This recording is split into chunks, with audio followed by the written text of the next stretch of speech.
War is a nightmare. War is awful. It is indifferent and devastating and evil. War is hell. But war is also an incredible teacher, a brutal teacher. And it teaches you lessons that you will not forget. In war, you are forced to see humanity at its absolute worst. And you are also blessed to see humanity in its most glorious moments. War teaches you about sorrow and loss and pain. And it teaches you about the preciousness and the fragility of human life. And in that fragility, war teaches you about death. But war also teaches you about brotherhood and honor and humility and leadership. And unfortunately, war teaches you the most when things go wrong. And for me, one of the most impactful lessons that I learned from war was in the spring of 2006 in the city of Ramadi, Iraq, which at the time was the epicenter of the insurgency, where brutal and determined terrorists ruled the streets with torture and rape and murder. And it was in one neighborhood of that city, during an operation that I was in charge of, when all hell broke loose. We had multiple units out on the battlefield fighting the enemy. We had friendly Iraqi soldiers, we had U.S. Army soldiers and U.S. Marines, along with small elements of my SEAL team. And then the fog of war rolled in, with its confusion and chaos and mayhem, and with its gunfire and enemy attacks and screaming men and blood and death. And in that fog of war, through a series of mistakes and human error and poor judgment and Murphy's Law and just plain bad luck, a horrendous firefight broke out. But this firefight, it wasn't between us and the enemy. This firefight, tragically, was between us and us. Friendly forces against friendly forces. Fratricide.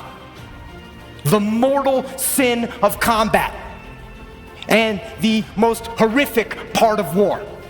And when it was over, and the fog of war lifted, one friendly Iraqi soldier was dead. 2 more were wounded. One of my men was wounded. The rest of my SEALs were badly shaken. And it was only through a miracle that no one else was killed.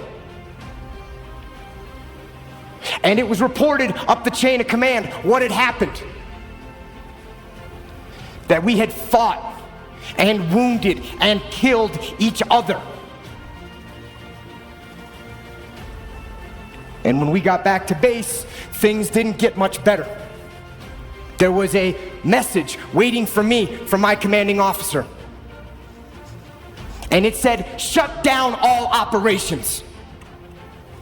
It said that the commanding officer, the master chief, and the investigating officer were inbound to my location. And they told me to prepare a debrief to explain exactly what had happened on the operation and what had gone wrong. Now, I knew what this meant.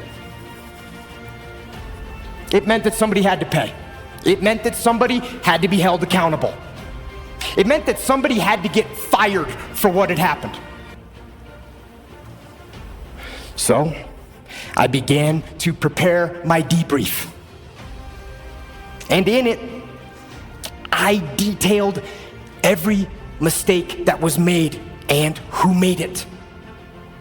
And I pointed out every failure in the planning and the preparation and the execution in the operation.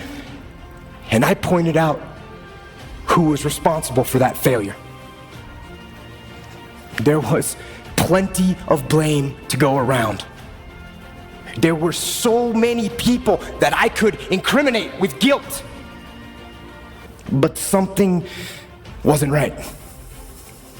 For some reason, I just couldn't put my finger on who was at fault and who specifically I should blame for what had happened. And I sat and I went over it again and again, and I struggled for an answer. And then, when I was about 10 minutes from starting the debrief, that answer came, and it hit me like a slap in the face. And I realized that there was only one person to blame for the confusion, only one person to blame for the wounded men, and only one person to blame for the dead Iraqi soldier. And I knew exactly who that person was. And with that knowledge, I walked into the debriefing room with my commanding officer and the master chief and the investigating officer were sitting there waiting for me, along with the rest of my men, including my SEAL that had been wounded, who was sitting in the back of the room with his head and his face all bandaged up. And I stood up before them and I asked them one simple question.